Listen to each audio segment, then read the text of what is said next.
Hello and welcome back to a Dobber Prospects ranking meeting. This is our third meeting for the 2024 NHL Draft class, and we are joined with the majority of our scouting staff here at Dobber Prospects, led by myself, Sebastian High, and Hattie Kalikesh as the directors of European and North American scouting, respectively.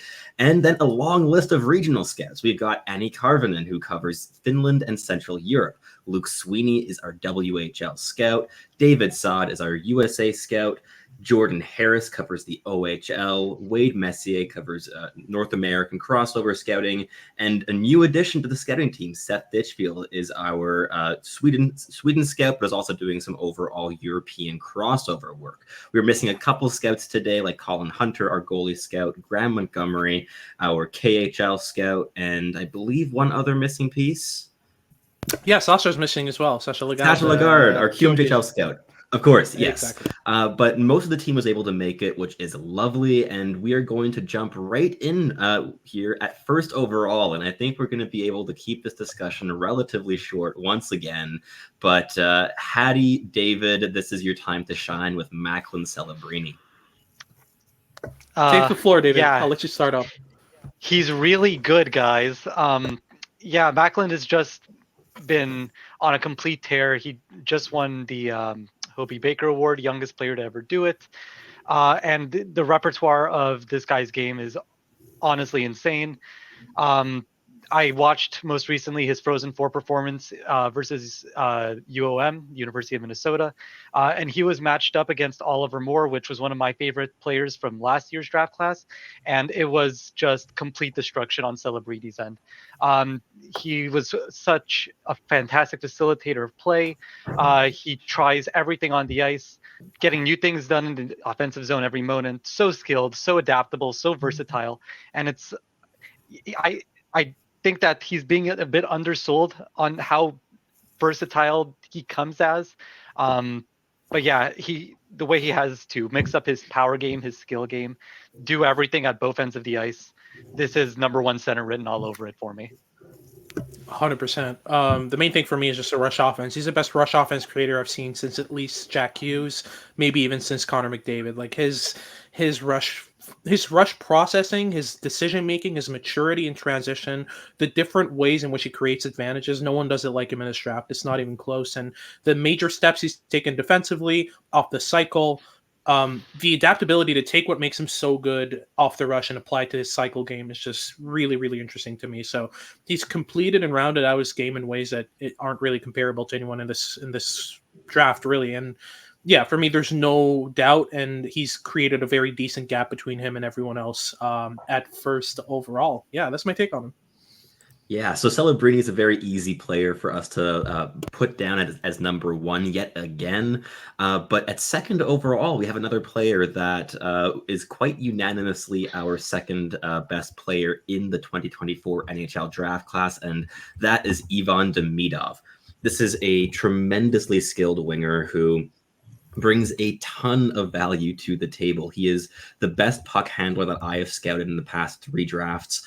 He has a full 10 grade, which is the maximum on our grading scale for tools here at Dobber Prospects, and is the only player in this entire draft class that has a tool as a 10 level. It is an elite NHL projection, and he is incredibly dynamic with the puck on his stick. He's constantly creating. He's constantly shifting angles. He has grown both his playmaking games and his goal scoring game to another level over the course of the season. They are both equally devastating, and he's been kind of rotting away in the MHL this season. It's a league that he is heads and shoulders above, and it's not a competition that's been really healthy for him to be playing against because he just isn't challenged particularly regularly. But that said, the skill set here is incredibly unique, and there is definite first line 100-point NHL upside here. He could be the primary driver of an NHL first power play on a contending lineup, and that's an upside that is very difficult to look away from at second overall. So he is our second overall pick here at Dobber Prospects. But at third overall, things open up a little bit more. We have more players that have their ranges going up in there. But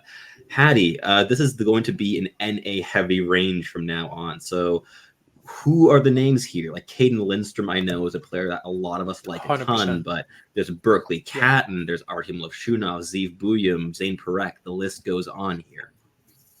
Yeah, that's the main. Like for me, there's 4 guys we can consider a third. So Lindstrom, Perek, Buyum, and Catton are the 4 that I would consider as bona fide third overall. So Levshinov, I'm not really sold as a third overall pick, and neither is David with the 5 to 10 range. So I think that we can wait a bit on Levshinov before we plug him in. TJ Ginla's entered the conversation, but isn't at 3 for me. Not by a decent margin. For me, it's Caden Lindstrom so far. Luke, give me the scoop really on Lindstrom and why we both have him in this range, and also. Have you switched around on Catton versus Lindstrom? Because I know you had him. You had Catton above Lindstrom last time we met up here. I'll answer your second question first, which is that it was always, I think, splitting hairs the entire season, where they're very different players, but are both very projectable, very high end players. But it's very unfortunate how little of Lindstrom we got to see this season. He got injured early in the new year, and we really didn't see much of him. And then he was solid in the playoffs, but not kind of spectacular. And then their season ended pretty shortly after that as well. So with Lindstrom, he is like, you can pull up his elite prospect page and you can look, and he's a huge dude. He's a big guy, and he plays like it too. He's very physical, but his game really is not defined by that in any way, shape, or form. He's more intelligent than he gets credit for. He's very skilled, especially in close to the net and tight. He's got a tremendous puck handle, very good awareness around the net, and his rush game is very good too. He's really adept at protecting the puck, even outside of just his size. If he was 5'11", the skills that he displays while protecting the puck are very high end. So it really is, he's the complete package that you would want from a potential top 6 center. He's fast, he's physical, he's strong, he's very skilled, very toolsy. Projects probably a little bit more as a goal scorer than a playmaker. It's also dude where he goes on the ice as well, more very net focused, net driven player. So I think that anywhere you select him in the top 5, I would be hard pressed to find a reason why an NHL team would be unhappy with selecting Caden Lindstrom. Yeah, for sure. For me, the conversation has shifted away from Lindstrom versus Catton. Like I see a significant gap between the two now in terms of projection, in terms of certainty, but also the fact that Lindstrom, the things that define him that he needs to work on is the rawness in his game, right? Like he's not a player who has developed the habits and the decision making to a level that he can. But I'm not worried about that because of the amount of puck touches he gets in high danger areas. Like it's inevitable that he develops these things into high end elements of his game. It's inevitable that he learns the habits and develops them over time. Like with players that get less puck touches per game due to their routes, the way they play, the way the space they occupy, like sure, you can get worried about that a bit. But with Lindstrom, it's inevitable he's going to get that up to par and probably develop it into an above average tool. So there's a gap that's going.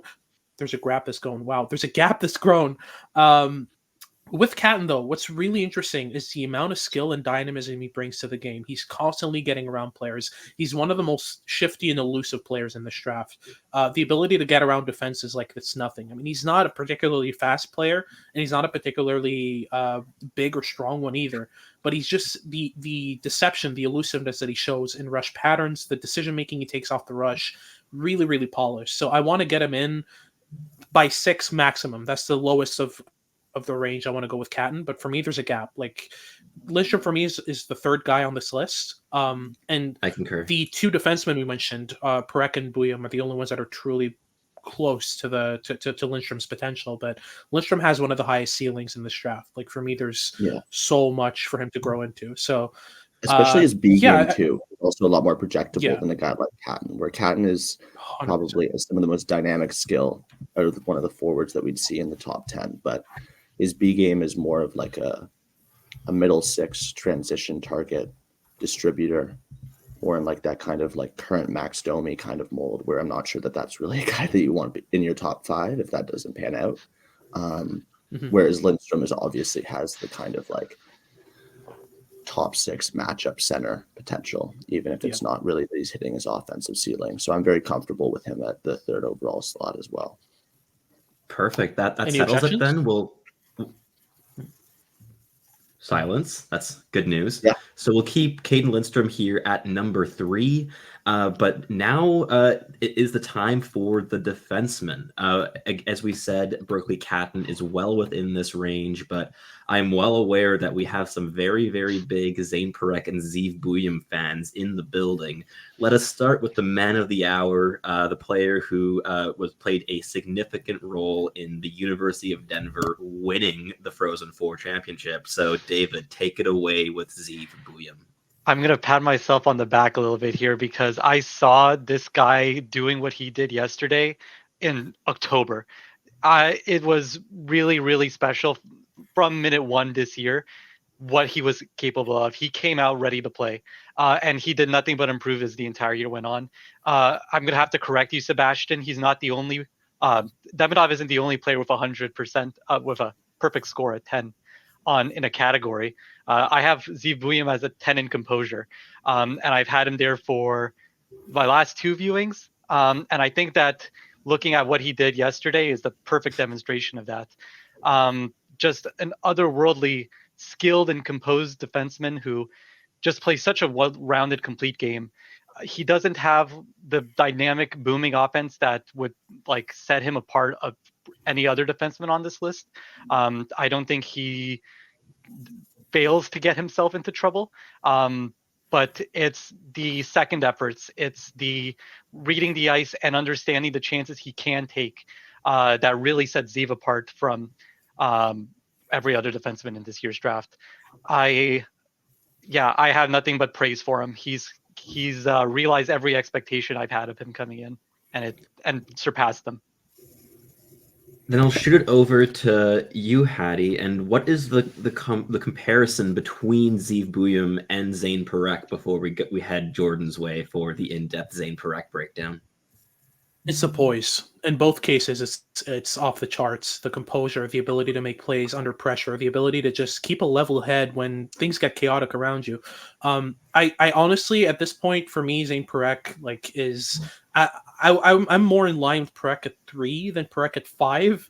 But in terms of what they both bring, that's so impressive. It's really that composure, that poise, that ability to just constantly keep a level head. And I understand the arguments for Buium because he's doing it in the Natty in the NCAA, getting a beautiful primary assist on an insurance goal in the national championship in the NCAA is different than Zane Parekh, who, literally last night, while I was watching Buium basically win the Natty for Denver, I was watching Zane Parekh struggle and get frustrated against the Sioux. So it depends on the performances, but Parekh's best is head and shoulders above Buium's best, but Buium is just so consistent, and they both have that composure and that poise. So I could see why we'd have Buium ahead of him. I think Buium also is just so NHL translatable. Everything he does offensively and defensively is pro ready. I could see him playing top 4 minutes for an NHL team as soon as next summer if somebody really believed in him. Jordan, what's your take on Parekh? Yeah, I love the stuff that kind of Hattie was going off of. The pure offensive upside with Parekh is higher than Buium. However, there are moments that make you say, "Oh my God, this guy's amazing," and then there are moments where you're like, "Oh, that's gonna have to that has to change. He can't do that in the NHL, or he can't even do that, in the playoffs in the OHL." Whereas obviously I haven't watched much of Zeev because he's not in my region, but like David said, nothing phases Zeev, and he doesn't do anything where you're like, oh God, that's not going to work at all. I definitely think the upside's higher with Parekh. The passes he attempts, not a lot of people do, and he also completes a lot of them. The deception that he brings to create space, he works the give and go well. He can absolutely rip it.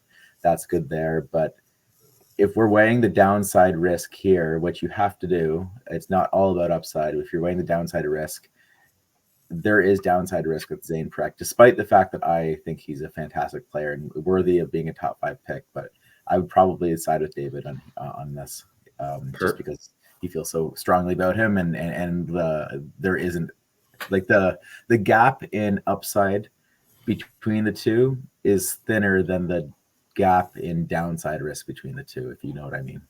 We have Zeev Buium here at number 4, Zane Parekh at number 5, and almost by default, Berkeley Catton at 6. But we already talked about him a little bit. But if you would just want to take it away, Luke, for like a minute of why Berkeley Catton is such an intriguing player with high upside.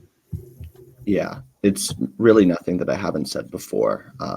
His game has been really consistent all year. I mean, he's elevated it somewhat over the course of the year, but you kind of knew what you were getting from day one. I mean, he is a dynamic rush player, and I think that's probably his most translatable skill to the next level is he can skate, and he skates deceptively and creates a lot of entries for himself and for his teammates using his feet and off the playmaking. And then the playmaking as well is also superlative. He is an excellent playmaker. He has great vision. He always knows where his teammates are on the ice and makes not just accurate, well-placed, well-timed passes, but very creative passes. And then as well, he's got just the rest of his offensive toolkit is really well developed. He's got good hands. He's got a great shot with a variety of ways of getting them off. He's the highest scoring draft eligible forward out of the juniors in Canada, and it's not for no reason. The only thing that will hold him back is, I think, like we discussed before, the B game is maybe not as high as some of the B games of the other 4 players listed above, with the exception of Parekh, who, which we just talked about his B game. But with Catton, his defensive game is not well polished. There's been arguments thrown around that a lot of his production can kind of boil down a little bit to how often he plays. He plays a lot of minutes in the WHL level. So there is kind of those 2 risks. Whereas given less opportunity and less of a shorter leash, some of these things might not translate over as well. But the high level offensive play makes him a very tantalizing prospect at this range. For sure. I was just going to say, Caden Lindstrom's points per 60 are actually higher than Berkeley Catton's. That's how much Berkeley Catton is playing in the dub. But yeah, I think we have 3 more NAs to round out the top 9, don't we?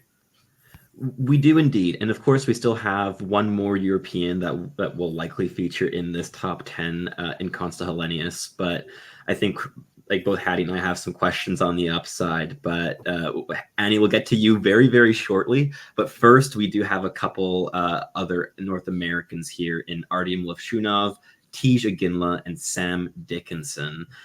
So let's start off here with Tej Aginla. We've just talked a lot about some WHLers, so we'll keep that ball rolling. And he has been a rocket ship in terms of rocketing up rankings overall, including my own personally as well, with a tremendous playoff performance so far, and really going a long way to show how well he's being able to blend his various tools into a really cohesive, projectable, and high upside package. So, Hattie, what makes Tej such a special player in this draft class? It's how punishing he is, and I don't mean just physically. I mean, you can't make a mistake when he's on the ice. He forces mistakes as well so frequently. His forechecking effort, the amount of energy he puts into every shift, the amount of turnovers he creates off his own stick. I mean, he single-handedly dragged Kelowna to the second round of the WHL playoffs. Like he's the sauce that makes everything work in Kelowna right now. He's actually improving Andrew Crystal's game and not the opposite, which is ridiculous to me, like having watched the 2 all year. And on top of that, he's the best off the wall player in the draft, including Macklin Celebrini. Like his ability to make plays off the wall is absurd. Like it's such a polished element. And for a draft eligible, one of the younger players in the draft as well, is an August birthday. Like it's ridiculous the amount of polished off the wall plays that he makes, the amount of off puck assists he creates, the amount of lanes he opens up with his routes. Like he's pure energy. And I think the only asterisk for me that prevents him from being a top 5 pick is that defensive game. Like he puts too much energy at times, overskates his lanes, makes mistakes on the backside because he's trying to put in so much effort. So, but yeah, for me, I'd be down with Iginla over Levshunov, but honestly, I've grown a lot on Levshunov. I was really low on him at the start of the year, and the improvements in his game have come in exponential factors. Like, he's been really, really good over the past year. Growing that poise, growing that composure. So for me, it's between the two, and it's a coin toss. But I'm slightly leaning Levshunov over Iginla so far. Makes sense. And one question I would want to throw to our crossover scout for North America, Wade Messier, would be how would you compare Levshunov and Sam Dickinson, for instance, as top 10 caliber defensemen? I like Levshunov's offensive game a lot more than Dickinson's. And they're playing in different leagues, the OHL and the NCAA, but I think Levshunov, he's just such a workhorse. He never takes a shift off. He never takes a day at the rink off. Everything I've heard about him on and off the ice is he wants it more than all of his competitors. He's such a fun player to watch. And I think, like Hattie said, he's come a long way this season. From kind of a last minute commitment to the NCAA, I kind of assumed he would stay in the USHL this season. He's been a lot of fun to track, and I was a bit lower on him to start, but on my regional rankings, I've got him 6, just ahead of Iginla. As for Dickinson, I'm not as familiar with his game. I don't know if Jordan wants to hop in here in a minute and add his thoughts. I think he's a very safe defenseman. I wouldn't have any trouble projecting him as a pretty bona fide second pair defenseman someday, but I don't ever see him elevating his game to that of a first pair defenseman. I think a 3 or 4 is probably where he caps out, whereas Levshunov, I could see that second D upside, maybe 1D if everything goes perfectly. Before you hop in, Jordan, I do want to say, some of the comparables I've heard out there for Sam Dickinson, there's a significant gap in processing and hockey sense between Dickinson and those comps. You often hear Alex Pietrangelo and Jakub Slavin. He doesn't have that level of hockey sense in the views that I've seen. He's just a very toolsy, very, very defensively responsible, very aggressive defenseman. But I don't see his reads as necessarily bona fide elite or high end. What do you think about that, though? Yeah, I originally thought that the hockey sense was lacking more in the offensive end from the blue line in, but the more I've watched, it's lacking kind of in other areas too. I used to think, look, he's a good defensive defenseman, really, really, really good. But I'm starting to see, some poor reads in the neutral zone and in his own end. I originally thought he's just not super comfortable as a distributor in the offensive end. That's fine. He's, great otherwise. So truthfully, I had him in the 4 to 8, but I could really be convinced to go to 4 to 10 there as well. I am a little bit more bullish on his upside. Not offense from the defense position doesn't all have to look like Quinn Hughes and Zane Parekh and Zeev Boyum, right? It doesn't have to always look like that. And there are other guys who have plenty of offense who do it in different ways. Yeah, he's not the most cerebral offensive distributor in the offensive end. However, he really times when he activates and when he jumps up to, or when he creeps in from the blue line. He's a good finisher. His shot is excellent. There's more offense than I think. I remember last year, in this a little bit different, but I remember last year we were talking about Dmitry Simashev, and we said, okay, there's a lot more offense than maybe the points suggest. I think that there's more offense than maybe he's been given credit for, but still, I don't put him in the range of Parekh, Boyum, Levshunov at all there. I'd be okay putting Levshunov ahead of them and having Dickinson go in the 9 to 10 spot here. And before we completely make it concrete that Sam Dickinson is our number 9th ranked prospect, I do want to give the floor to Annie, because you have been championing Konsta Helenius all season long, and I know there are a couple more doubters here in this meeting compared to you with Konsta Helenius, but what makes him such a special player in your eyes? Yeah, I'm a huge believer in him. I feel like the main thing with him is his impact on ice. It's so high, and he plays so well in all 3 zones, and I can see that he doesn't have as high-end tools as the names we've mentioned here, but I just feel like the foundation of his skills is really, really good, and he can, for example, develop his shot and physicality, and I wouldn't be surprised if I saw him or I see him as a 1C one day. That's not maybe the biggest chances that happening, but I don't know. He's so smart, and I love smart players, and as I've watched recently his play in the Liga playoffs and last week with the men's national team, he seems to be the best forward in every game, and it's even though the competition goes higher and higher, so that's why I value him so high. He's so smart. I think both in all 3 zones as well, like defensively as well, highly intelligent, and has so many of the finer details already integrated in his game that most players don't add until they're like 23, 24 years old. And while there is a distinct like gap in terms of toolkit between Sam Dickinson and Consta Helenius, I do think that Helenius is a much easier NHL projection, and also a very high likelihood second liner, likely down the middle as well, which is a valuable asset for a team to add, especially in this like 9 to 10 range. But would anybody have objections to putting Helenius at 9 and Dickinson at 10? No objection from me. It's like it's splitting hairs here. It's really close either way, and they're both very worthy candidates. So I'd be happy to put Helenius at 9. And we'll move on to the next tier here, because there is a distinct drop in tiers in our view from 10 to 11 here. And this is where things really start opening up. We have a ton of names that are going to be in contention here. I know from my European side of things, Igor Chernyshov and Michael Brandsegg-Nygard are 2 of the next ones, followed by players like Salayev and Alphonse Frey, but that'll be a little bit further down the line. But who else is here in contention at 11th, 12th, 13th overall?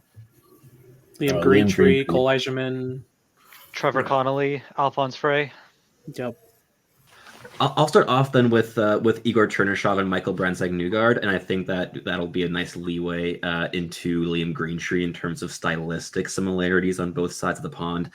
Igor Chernyshov is a modern European power forward, an excellent puck handler, a really dangerous goal scorer.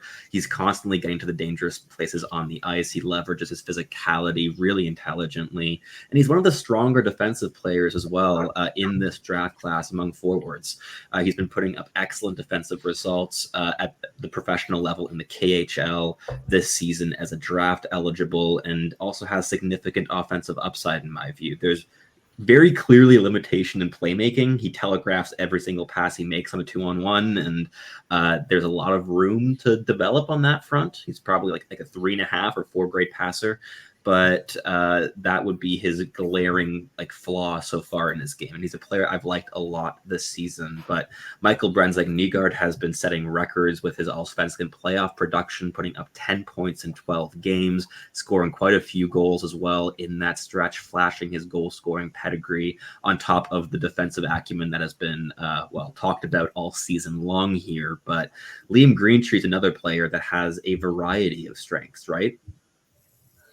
Yeah, absolutely. Do you want to go ahead on him, Jordan? Because I think we have the same opinion on this guy. Honestly, Hattie, when I was looking at our rankings, it's uncanny how aligned we are on a lot of these guys. It's funny, the top 10 is so dominated by defensemen and center, and then obviously the one winger and Demidov, and then now we're at the part of the draft where it's like the run on wingers, and they're all very different from each other as well. Liam Greentree. What I think I appreciated the most out of Greentree, I liked him, a lot at the beginning, but I liked how And you could make an argument to say, well, he just got more opportunity. But as Windsor was selling off and moving guys, moving guys basically to Saginaw, his game changed, and he went from kind of being more of the finisher at the start of the season to being more of a playmaker, which was great to see, because at first I was like, oh, well, this guy, you know, he's okay. His skating's not great, but certainly not bad. He's got good size. He works pretty hard. He finishes, but what else can he do? And now we're starting to really see the skill and the handles and the playmaking from him, which I didn't quite see at the beginning. He's just getting the opportunity to, and he's taking it and running with it.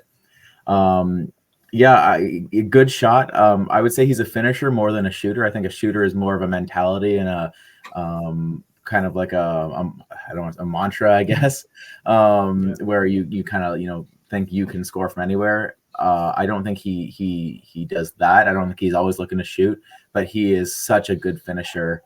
You know, whether it's going down on one knee and firing at home, you know, just in the back door, or just, you know, being it, you know, in the high slot or down around the net, like he can kind of do it all.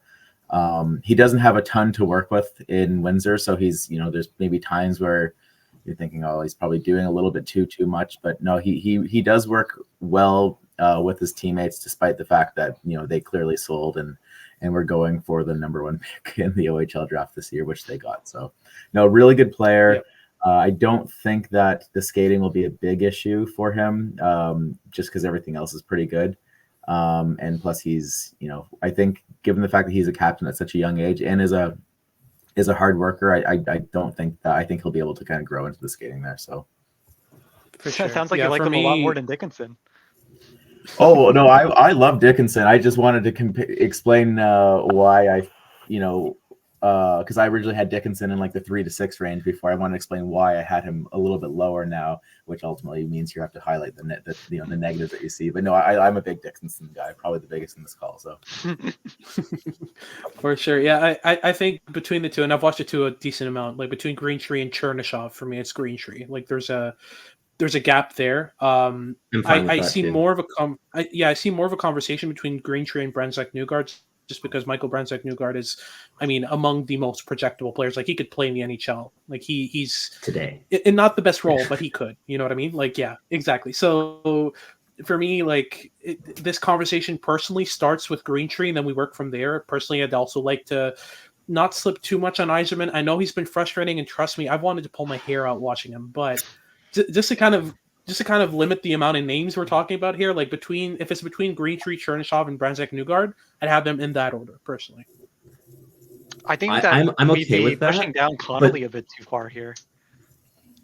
Ooh. Yeah. Connolly just overtook Cole Yzerman's own points per game pace at the USHL level. He would be leading the USHL in scoring if it wasn't for his recent injury. He's insanely dynamic, and I know if you only watch the USHL tape, he looks like this kind of do-it-all-myself kind of guy. But I had the chance to watch him at the World Junior A's, and he can play in a system. He can work with his teammates. It's just that Tri-City doesn't want him to.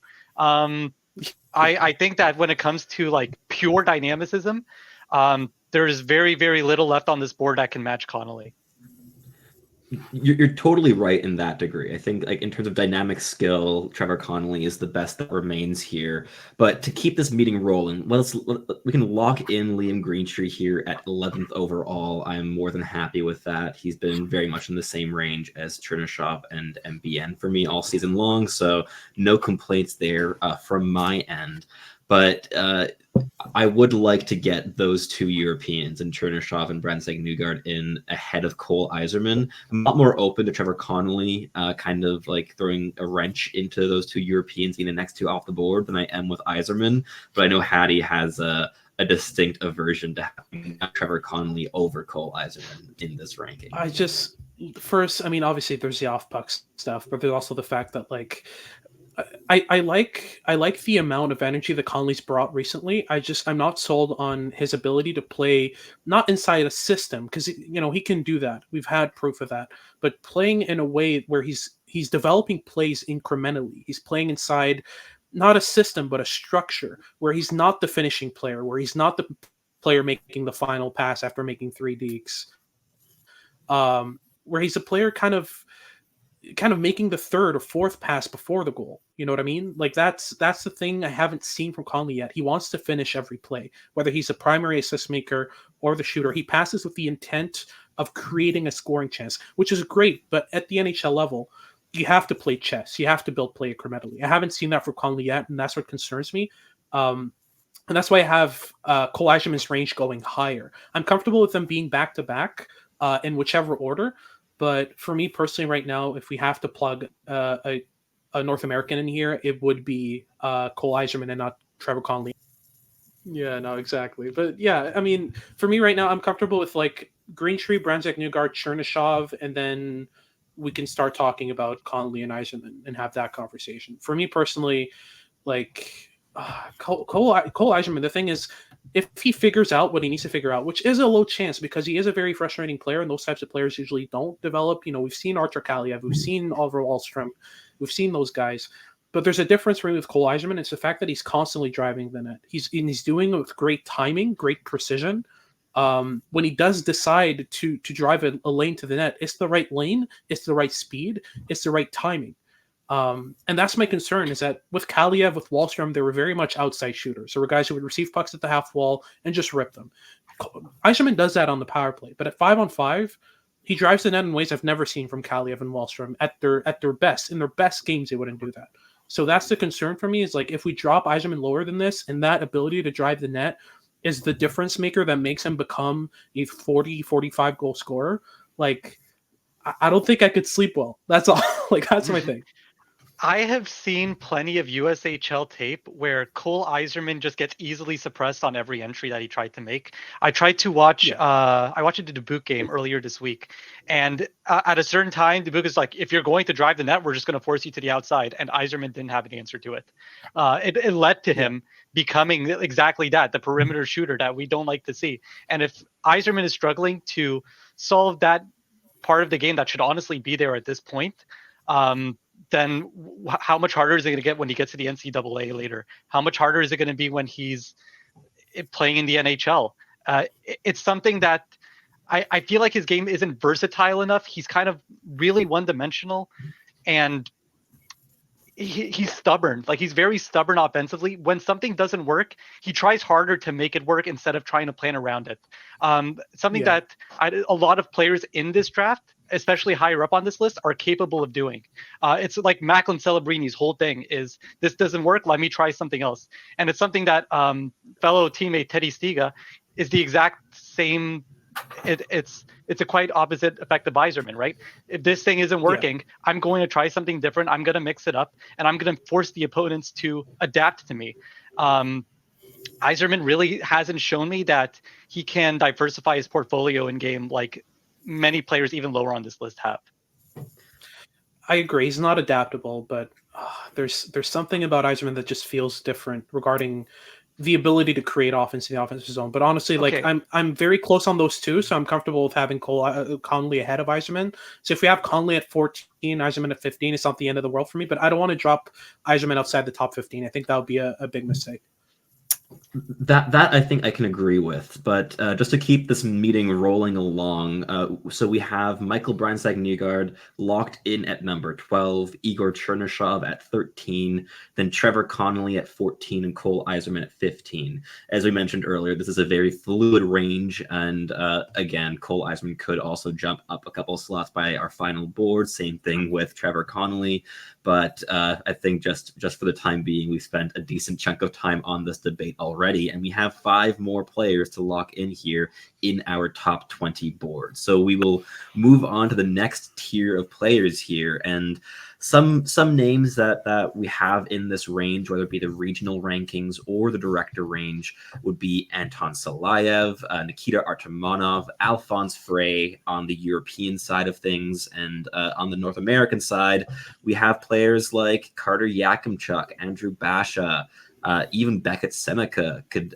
kind of be talked about in this range, but Michael Hage as well. But let's start off here. Let's start off here with, is there anyone that will be banging the table for a player at this number 16 slot? Alphonse Frey. Salayev. He needs to go soon. Like, I'm with listen, Hadley Sebastian, here. you're the It's director of a lot. Euro Scouting. Yeah, like I- you're the director of Euro Scouting here. You need to like split on these two guys, but like those two need to go soon. Like they're that good. I agree. They are the next two off the board here for me as well. I've gone back and forth between these two players quite a bit in recent months.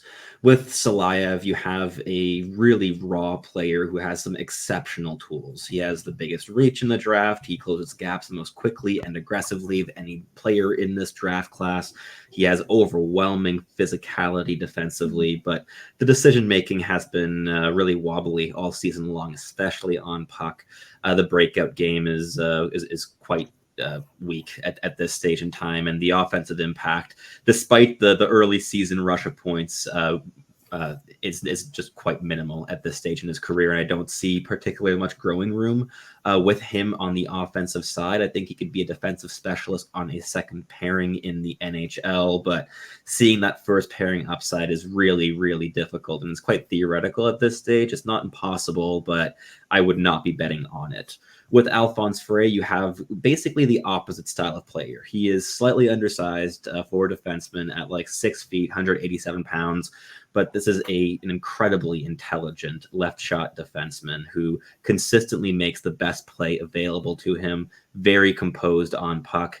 If you're missing out on the Zeev Williams of the world and you want to get the next best thing, Alphonse Frey would be my personal choice there. He is a tremendous passer, like really dynamic rusher with the puck on his stick as well. He's a real dual threat, whether it be a breakout passer or a breakout rusher.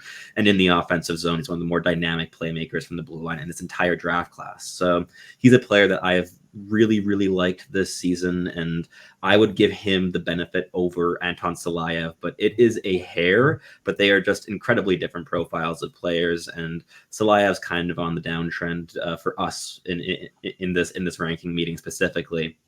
And Alphonse Frey has been continuously rising up our board the more we have watched him play. So let's lock in Alphonse Frey at 16 and keep Salayev for that 17th overall slot, which is, I'm sure, a little bit controversial overall, but with the viewings that I've logged, and I know that like the crossover scouts have also logged, Alphonse Frey is a really special talent. And before we move on now to the next ones, I would just like to get a quick word from Seth Ditchfield. Welcome to the meeting.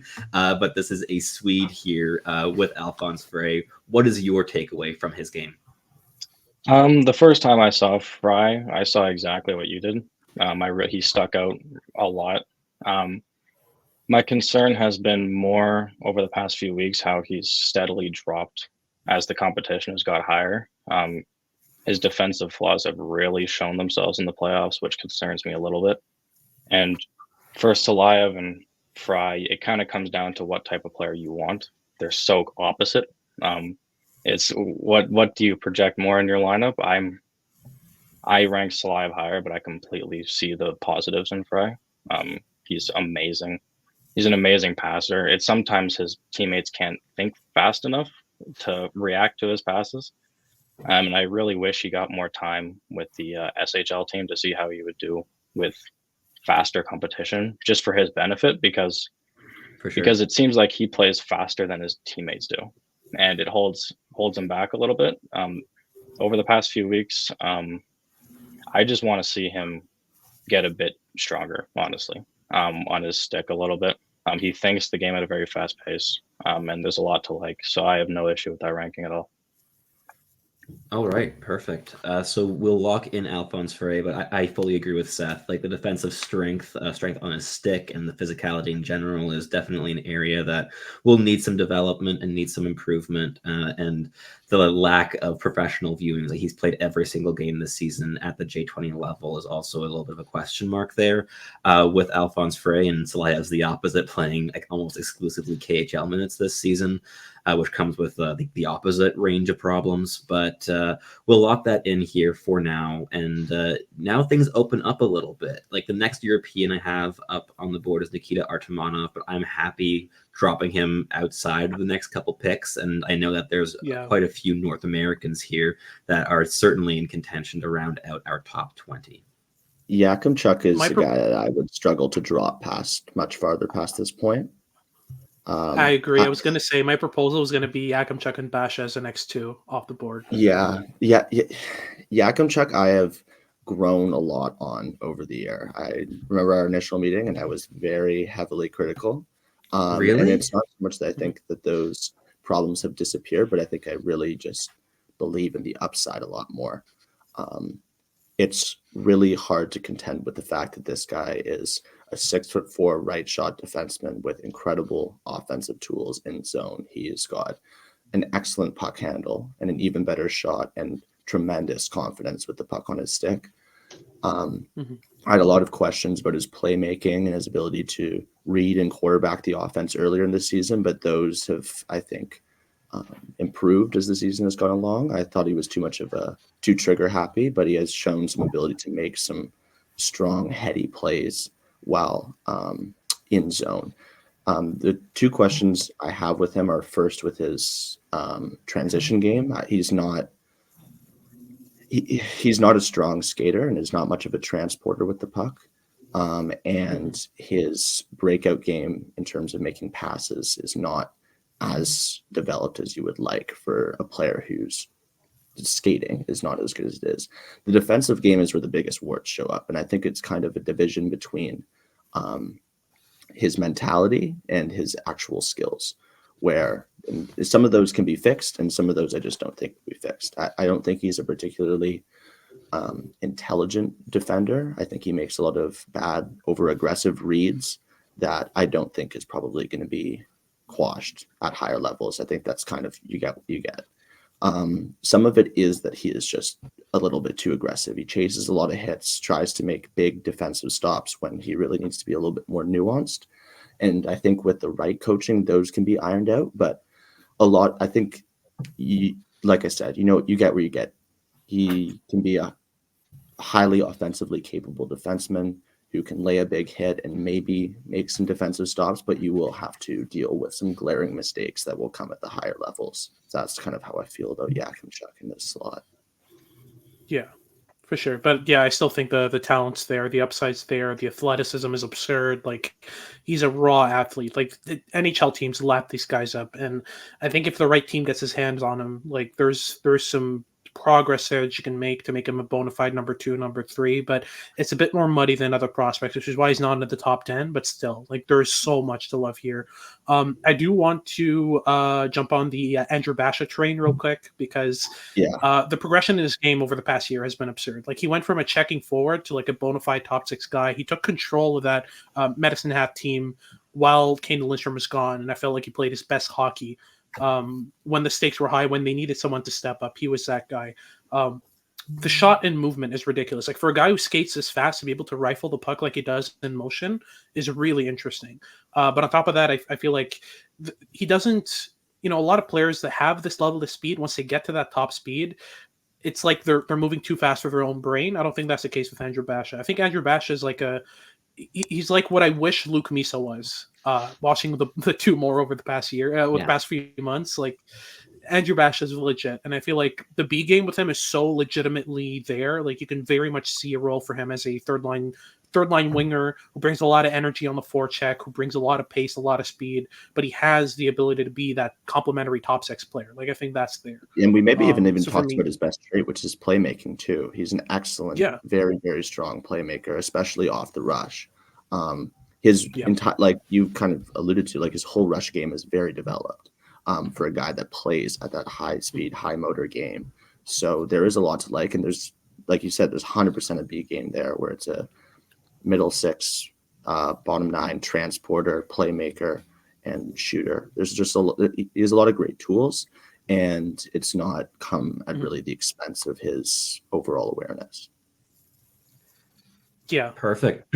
So we'll lock in Carter Yakimchuk at 18, Andrew Basha at 19. And now to round out the top 20, I have 2 names that I'd be really interested in here. One is Nikita Artemonov, really high motor winger, some really intriguing playmaking flair as well there, and has been playing some really impressive minutes at the KHL level as a teammate of Anton Salayev this season. But one player I actually would like one slot above above Artemonov, and I'll give up the floor here to David, is Michael Hage. Michael Hage is a tremendously skilled offensive centerman who has really shown over the second half of this season with the Chicago Steel.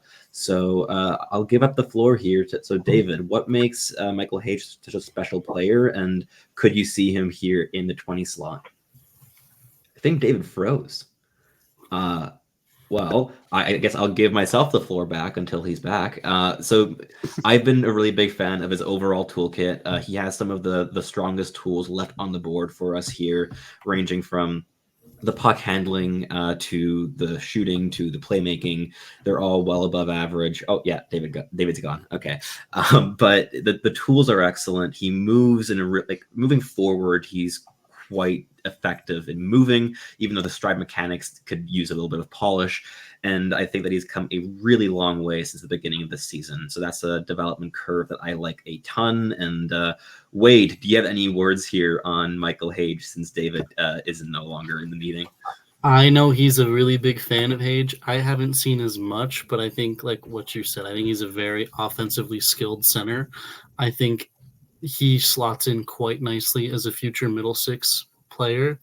I don't see a ton of downside to picking him in the mid to late first. I think if you're getting him with a late first, that's a pretty plus value pick in my opinion.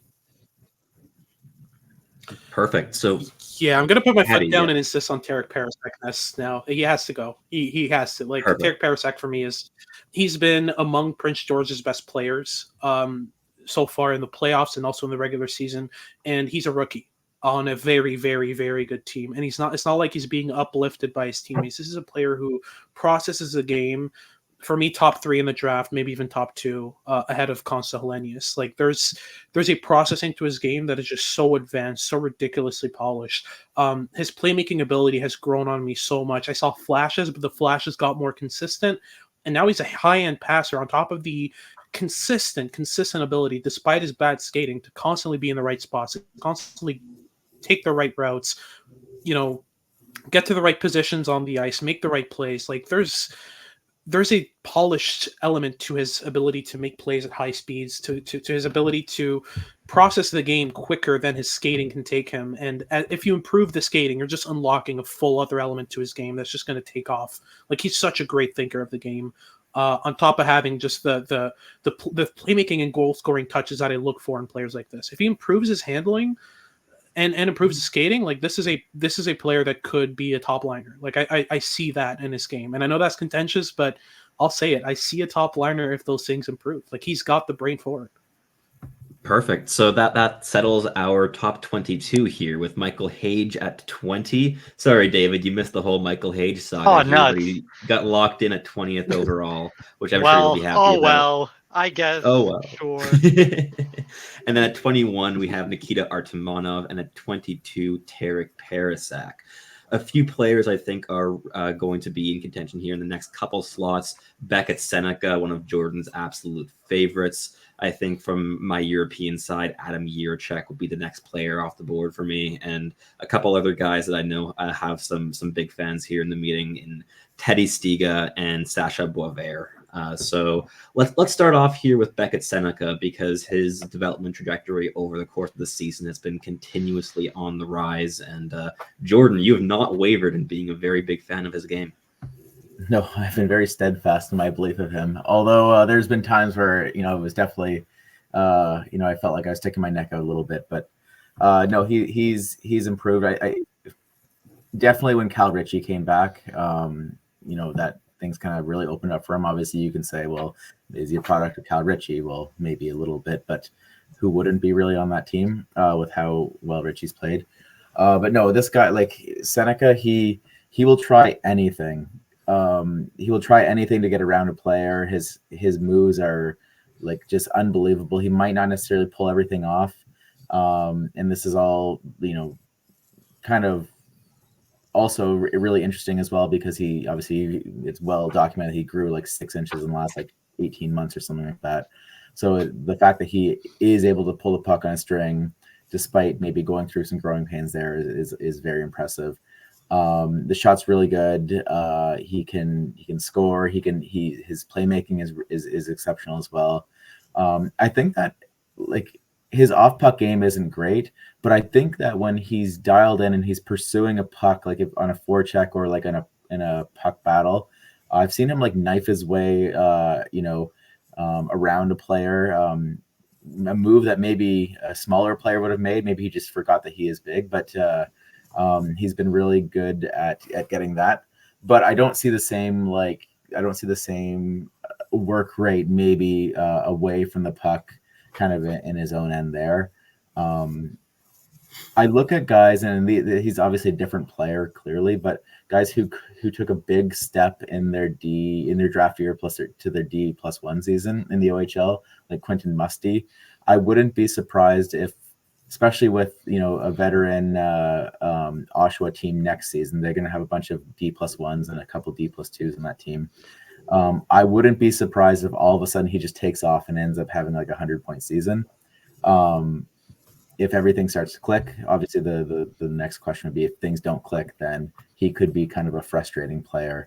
But yeah, I think middle six winger with the chance to be a really, really high offensive second line winger is kind of his projection there. Perfect. For sure. And that's actually why I like Boisvert a bit more than Seneca. And before we get to Jiricek as well, I do want to throw in Miguel Marques as an option here.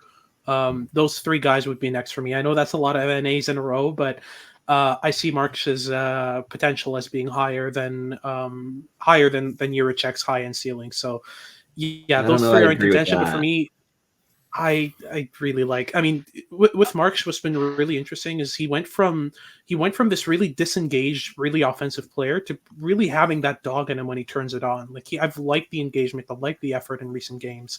Like there's something there, man. Like I don't think we can slip Marques too low. But for me, right now, between those three, it's Boisvert, Seneca, and Marques in that order. Like there's a small gap between the three, with Boisvert being ahead, mainly because Boisvert has the things that Seneca does, minus the skating, but plus the bona fide power game. Like this guy will drive the net. He will punish you on the forecheck. He will make it difficult for you to break pucks out. Like he's got a lot more power to his game, in my opinion. He certainly does, and he's a really intelligent player, but I've really liked the raw upside that Seneca has shown so far this season. I think I'd give him a slight edge here, but again, I've mainly focused on the European side of things, so I'll let you guys figure that part out. I am definitely cool with letting Boisvert slip a little. I have had a very strong love-hate relationship with him as of late. I'm not as sold as to his offensive upside as he can be. I think he matches up as like a really good middle six matchup centerman. I think that his offensive upside is a little bit capped because he's not really the most creative guy, and he does a lot of work with his shot, which is definitely a plus tool. But honestly, I have Teddy Stiga over him at the moment. Definitely my favorite player from the NTDP. So if I had to pick one person to let slip a little bit here, Boisvert would not be my biggest complaint. All right. Well, let's put in Beckett Seneca first. Jordan made a very strong case for him, and from there, Teddy Stiga, like definitely in this range, both for Hattie and for David. So, what makes Stiga so special? If you could give it like a 1-minute highlight reel of what makes him fun. Speed. That's the one word. This guy is one of the fastest players in the draft in terms of just how quickly he thinks and how quickly he moves play up ice. He is so good at just finding ways to push pucks into the offensive zone. He's like the entire workhorse for that NTDP team, whether it's at even strength or on the power play or on the penalty kill even. He knows how to get pucks onto the opponent's side of the rink. And he does it at such a fast pace too. He finds his passing lanes insanely quickly. He's got hands to play in tight. A lot of people have been talking about how he's this really small guy, but he's just 5'10", 175. That's very NHL projectable to me, especially if he grows another inch or two. And it's speed and intelligence. It's all Stiga's game. And I think that there's a very, very real path to, at the very, if he's not a top six forward, like one of the best energy third line wingers that you can get.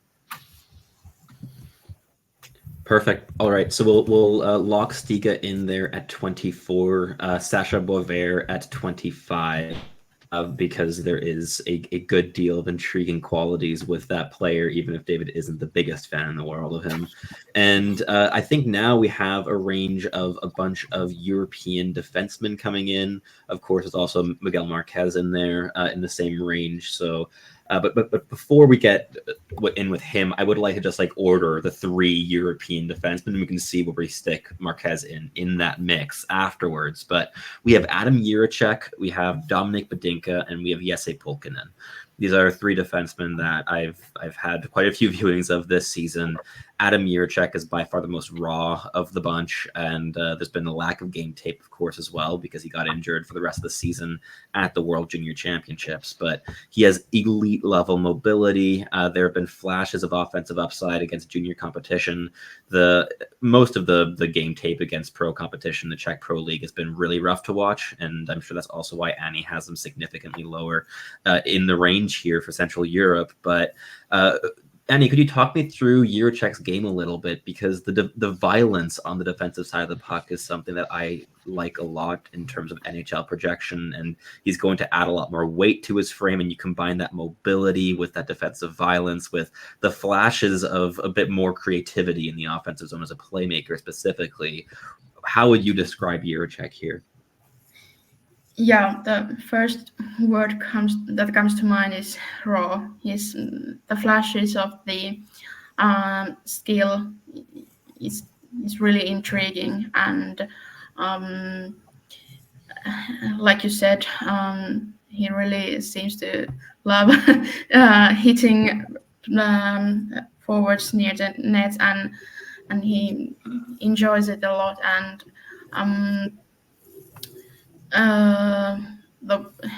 one thing why he's slipped a bit for me is because the lack of game tape. It's such a shame that he got injured in the World Juniors, but I think the upside is really high if it hits.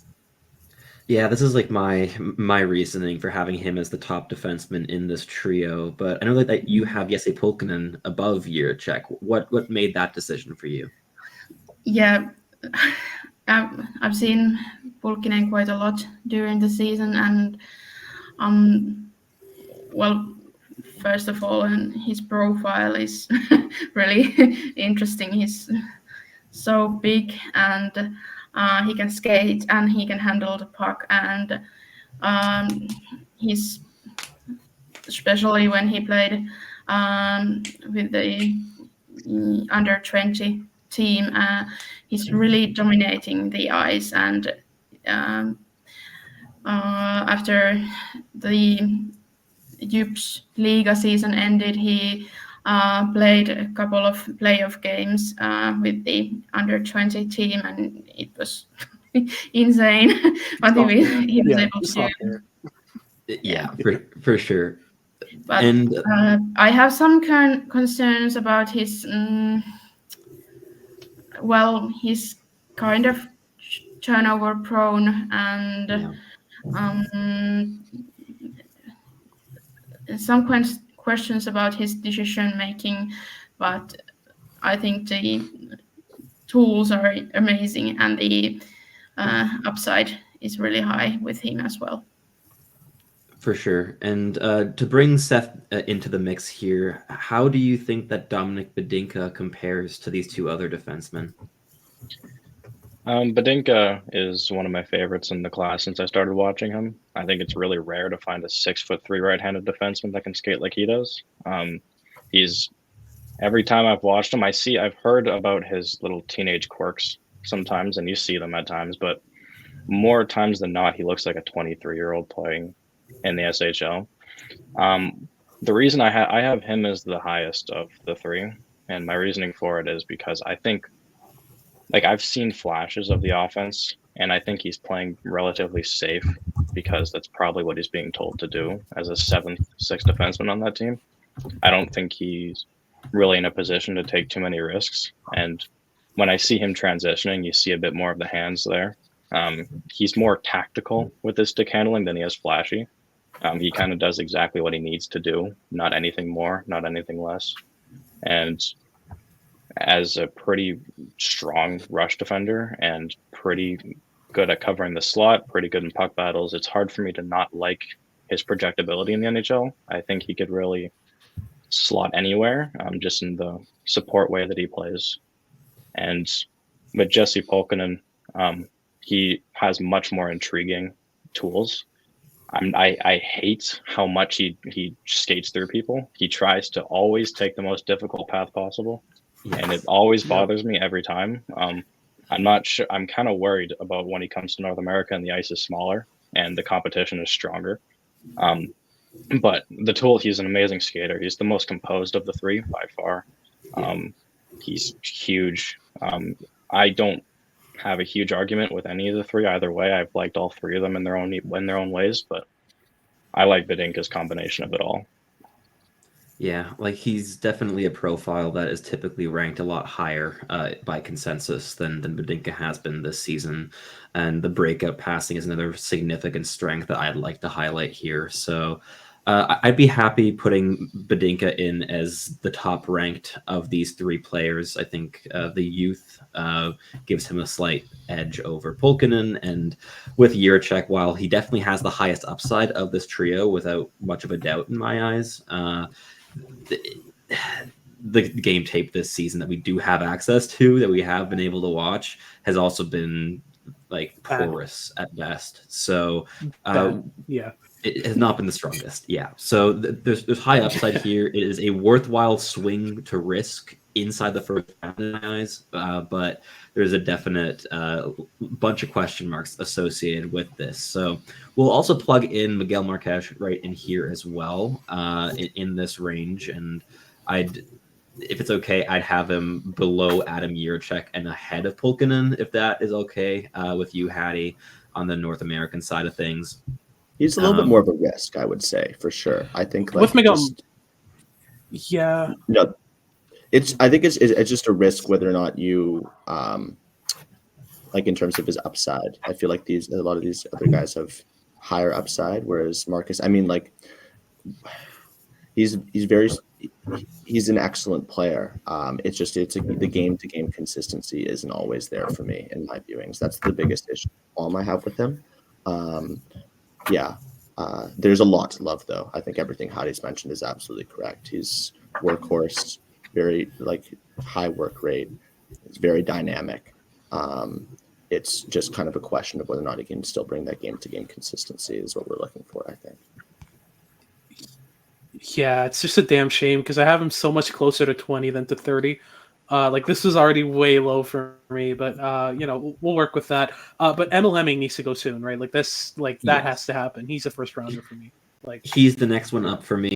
His game this season, he's shown a ton of growth and diversification in what he's been able to do. He's been playing a fourth line checking role in Liga for this season, and he is also a really talented goal scorer. He has one of the better shots in this draft class, and he also has a decent set of handles on him as well. He skates slightly above average as well. So the tools as a whole are quite strong. And on top of that, he's developed a really projectable B game as a bottom six checking winger. So I think that with Emil Hemming, you're getting almost a lock NHLer within 3 years' time. And on top of that, there is upside going as high as second line goal scoring and power play goal scoring upside here. So he's a really intriguing player that I would not want to drop further than 30th here. It's the bottom of my range for him. But we have two more slots here to wrap up the first round. Are there players that any of you want to bang the table for in this position? Luke Misa. Harrison Brunick. Harrison Brunick needs to be it. And don't look at me like that, Luke. I know you don't have your camera on, but I know you're looking at me like that. Harrison Brunick needs to be here. He's great. He's amazing. I love the two-way ability. I love the rush defense. He's such a complete defenseman, in my opinion. I don't see many areas in which I look at him like, ooh, that's a concern. With Yakimchuk, you can look at the defensive game, the decision-making, be like, ooh, that's an issue. I don't have that with Brunick. There's so much to love in his ability to just consistently get the puck back on his team's stick, whether that's with his own interventions or by just shepherding players towards teammates.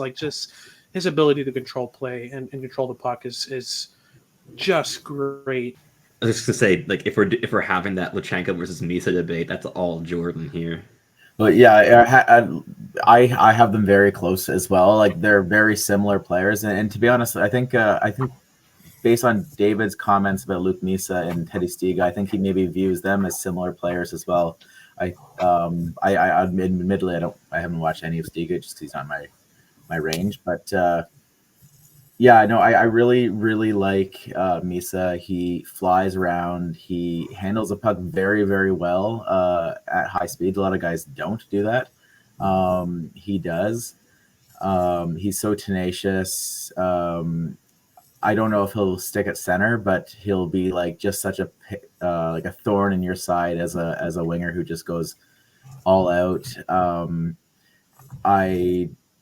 I think I liked the offensive upside a little bit more earlier in the season. I don't think I saw it as much down the stretch.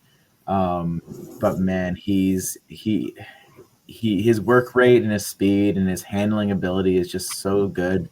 I picture a guy who is going to be on a penalty kill, and if there's a turnover, he's gone the other way. And I think he's got enough finishing ability to capitalize on those. I don't know. I think at one point I had him as like a for sure like middle six, maybe second line winger, but I think now more I see him as a middle six, third line winger. That's the only reason why he's really not in the first for me. And Jet Luchenko, I think, is a similar player, can fly as well, maybe a little bit bigger, younger. I think there's more offensive upside with Luchenko, but not as I don't see the I don't see maybe the commitment to the play with out the puck that I see with Misa there. So those are kind of my views on those guys. That's interesting because I have the complete opposite read on those two. I Really? see Misa as more offensive leaning and Luchenko is more of a defensive ace, defensive specialist. And yeah, like in the games I've watched, Jet Luchenko was genuinely the best defensive player on the ice when he was playing. Like maybe we caught different games, but yeah, for me, like Luchenko, I don't see the offensive upside as much as the pure defensive ability, the intelligence, the awareness, the maturity, the physical acumen. Like this is a player who's an athlete, is one of the youngest players in the draft, and on top of that has significant defensive upside. Like for me, I see his intelligence and awareness really shine when he's without the puck, whether that's driving the right spots off the puck or just back checking really intelligently, not overdoing it like a TJ Ginla, for example, where Ginla's just going to rush back into his own zone and just overskate the lane fully.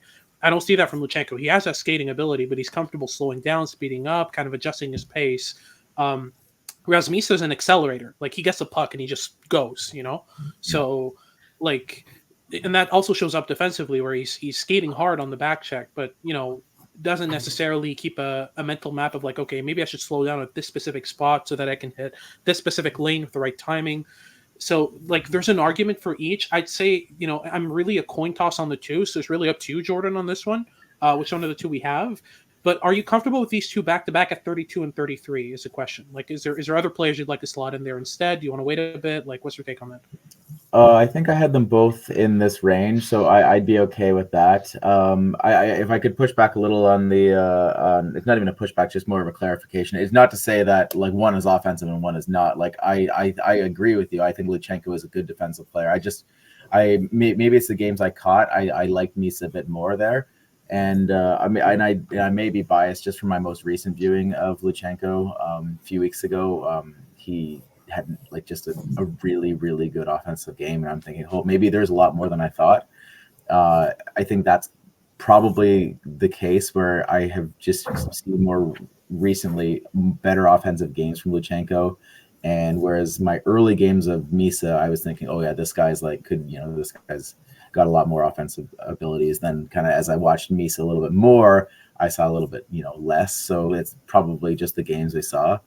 But yeah, I'm okay putting them together because I do think that they're similar, both similar types of players. Not the biggest guys, but they have the speed there, and they're within my range. So it's up to you guys. I'm not fussed either way.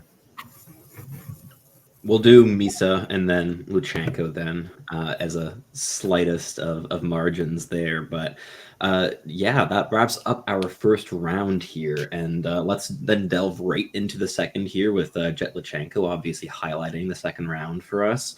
And things are quite wide open here. So I will like honestly just give the floor here, Hattie. Are there like a couple names that you want in the next couple picks here? Like on the European side of things, Aaron Kiviharju is going to have to go pretty soon, and I think beyond that there aren't too many that are in contention for the high end of the second round. I know I'm a decent big fan of Noel Franzen and Stian Solberg as upper half of the second round players, but there's no huge rush on that side.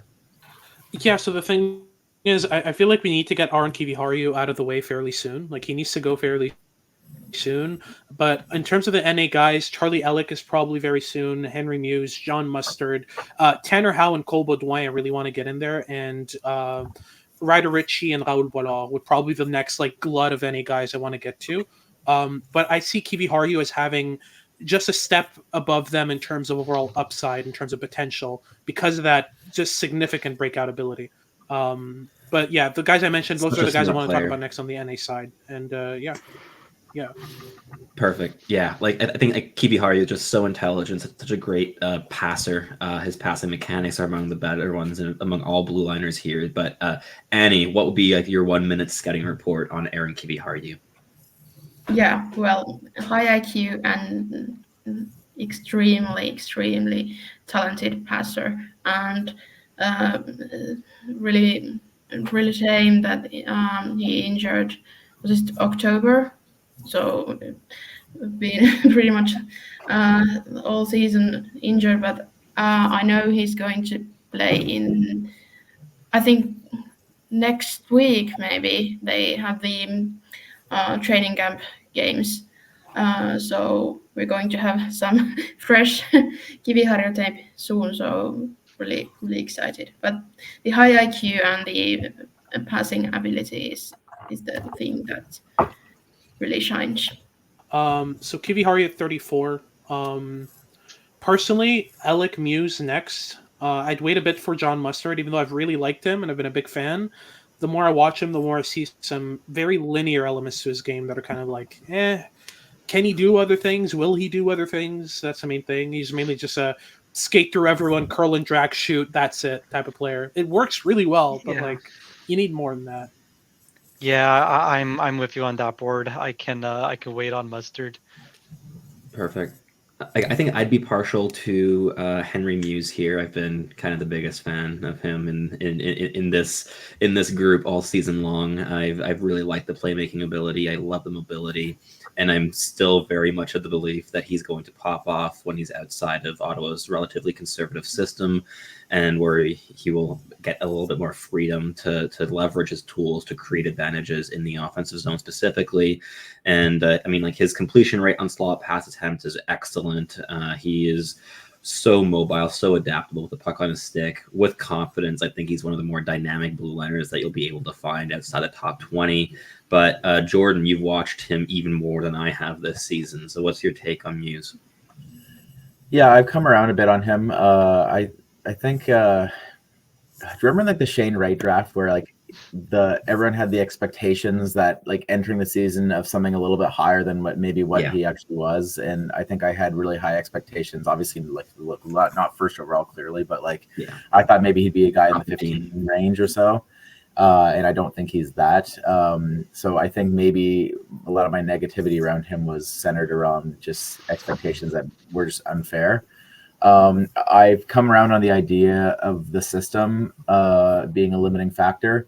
But at the same time, for a system that has, that doesn't ask a ton offensively from its defensemen, I think he ended up being a point per game player, which is like pretty incredible.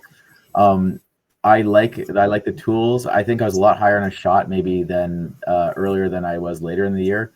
But his passing is really good. His skating is good. If you're going to find a guy who could run a power play in this spot in the draft, is probably going to be Henry Muse. Like obviously you're not going to find in Charlie Ellick, that's for sure. Although I do like him, but the thing I worry about with Muse is the defensive play isn't great. He's not the most hard defender, and if that offense doesn't end up coming, outside of the Dave Cameron system, then you're kind of stuck with the 6-0 defenseman who isn't, and if the offense doesn't come, then I don't think there's much else there other than maybe moving the puck. But you can find bigger guys who move the puck who are like Badinka, right? So that's my only hesitation. But like, look, for a guy who didn't get to showcase how much he can do on offense, he put up a point per game pace, and like the passing and the activation I saw later in the season, which might be a precursor to what we could see later on, was impressive. So yeah, I'm okay with him in the mid to late 30s where we have him here. So.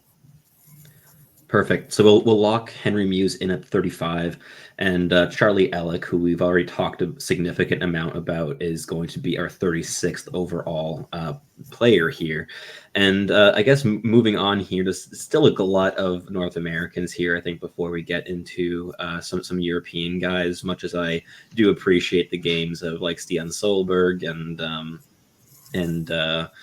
Tomasz Galvish, for instance. We'll get into those a bit later, but first, let's start off with some pretty solid, like third line projectable forwards from the North American side of things, like Tanner Howe, Cole Baudouin, John Mustard, Raoul Boilard. There's a lot of names in here, but Hattie, where do we start here with these guys?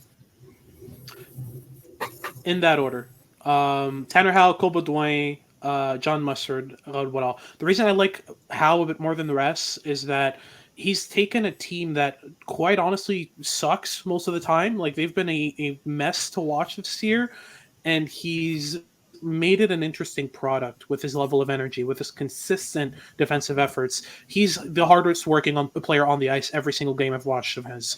But on top of that, like there's a decent level of playmaking ability. There's a consistent ability to score just dirty garbage goals, but he does it so well. Like wraparounds, just banging, crashing the net, stuffing pads, all that stuff. He does it really well. For me, Tanner Howe is next on our board. I can't let him slip any lower than this. Cole Baudouin, I also really like because of the ability to get off the wall and make plays. The puck protections ability and the defensive game are among the best in this class. Like his defensive acumen, his intelligence, his processing of the game is high end. But he's also got the power forward elements of just dropping the shoulder, protecting the puck, spinning off a check, finding a pass in the slot. Like there's polished elements to his playmaking ability and to his puck protection game that work and gel well together. So for me, like he has to be next. And then John Mustard for the pure offensive upside. Like for me, he's one of the rare ones left that has true top six upside in this draft, but it's highly contingent on his ability to take what makes him good and develop it into a more polished kind of toolkit. Like he needs to add more to his game than just driving straight at players, deking them, and curl and drag shooting through them. Like there needs to be more to it. All right, perfect. So we'll lock in Tanner Howe, Cole Baudouin, and John Mustard in that 37 to 39 range. And I think this is now the time where we do have a couple European options. I'll throw the ball to Seth because I've been quite a big fan of Noel Franzen this season. He's a little bit like Alphonse Frey light. He's a really good passer, very solid skater, really intelligent with the puck on his stick, and could really project as a puck-moving defenseman at the NHL level. So, Seth, what's your take here on Franzen? I watched him more recently. He wasn't someone I was catched earlier. I watched him play in the SHL with Färjestad a little bit, and he impressed me a lot. He wasn't really he was chasing a lot, but that's just, you're playing playoff games with the top team. You're kind of out of class a little bit, but he's a really smooth four-way skater. He's a great passer. There's no area of his game that's a huge weakness, and he has really strong scoring instincts at a J20 level against his own competition. I think there's some solid power play capabilities there. I think he can transition really well. He's a player that went from a relatively unknown to one of the highest on my board for sure. I have no issue putting him around this range at all, ahead of a good amount of defenders. How would you compare him, for instance, to a guy like Stian Solberg? A bit tough because they play very different. I have Solberg higher because I love how mean he is. He just enjoys to punish people, and he plays a lot, 35, 40 minutes with Norway. He plays 25 to 30 with in the league. He's probably has some of the best edges I've seen in the class period, not even just with defensemen, but everything else in his skating holds him back. If he can get all the other areas of his four-way skating up, he could be a really, really nasty transition defender, because he does manipulate his way through the ice very well. He's really strong. He's good in the offensive zone. His shot's kind of wonky, but has a lot of power on it. But I think projectability-wise, I think he's much more of a shutdown, kind of make you hate to play against him type of guy rather than an offensive producer. So again, it comes down to kind of what you want out of the two. I think there's different projectabilities in the NHL. I have Solberg higher, though, for sure. I also think he has a higher floor for sure. Like, he's more NHL projectable with the style he plays. He can easily be a number 6, number 7 if the tools don't elevate him up the lineup. So we'll put in Stian Solberg here at 40th overall. There's been some excellent viewings over the course of the season of his play, but are there some other North Americans here that we want to get into before there's a glut of some European guys with Tomas Galvash, Lucas Pettersson, Noah Franzen, obviously, as well as the Swiss defenseman? Not in the OHL for me. Bollard and Poirier need to go. I've got Bollard and Poirier have to go soon. Yeah. I've got some NTDP guys, Emery, and I don't know how people here feel about Hudson, but I think I'm going to be a little peeved if those two slip out of the second round. I'm a little bit lower on a lot of the NTDP guys here, and I think Bednarik would be probably the next guy off my list, but I would probably revisit them closer to the end of the second more than this range. I think that there's still a lot of very, very attractive European defensemen available. Next name would be off my list would be Tomas Galvash for sure. I think Ustinkov and Mugli I would also put over a handful of guys. I wouldn't be banging the table for them either, but I would say that this is getting towards where I would start discussing Ryder Ritchie and Clark Caswell as well for options of the North American side. For sure. My argument for Poirier and Bollard is I currently have him back to back, and I've been going back and forth, but I think I'm starting to prefer Justin Poirier just a slight bit more. I've rewatched a couple of his games, and I really see a lot more versatility in his offensive toolkit. He's a lot better of a scorer now. He's kind of grown his ability to make plays in motion. Sorry, I'm lagging a bit. He's grown his ability to make plays in motion. He's diversified his offensive toolkit. He's scoring a lot more goals in different ways rather than just, walking in unimpeded and curl and dragging the puck into the back of the net. There's a lot more versatility to his offensive toolkit that I've grown to really, really love. And for me, with Poirier, the upside is very high, but the floor is pretty much non-existent.